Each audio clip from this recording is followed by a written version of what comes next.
Hello everyone, welcome to the Prabhudas Lilladher Stock Market Talk. I am Vaishali Parekh from the Technical Research. Now today we are going to talk for beginners who would be interested in getting into stocks. So let us start with what exactly is a stock market.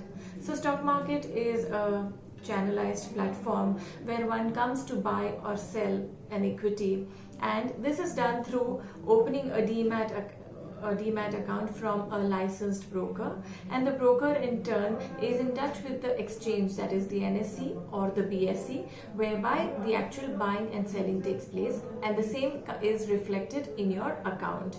So this is the first step which one needs to do. The second thing is, now when you are going to buy a stock, you have to have a clarity in mind whether are you a trader, are you buying for a positional motive, or are you buying as an investment. So how does one do this? Can you just randomly buy? No, certainly not.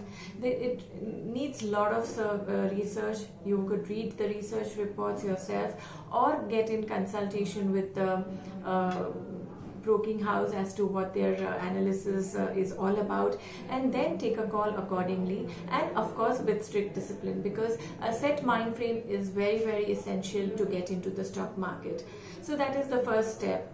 Now secondly, we need to talk about is that how do you get into it? What does it mean when one talks about stock market? How is the stock market doing? What does it mean? It means that we are talking about the index on the whole. So for example, it is Nifty 50 which comprises, and that is how the movement takes place in the index.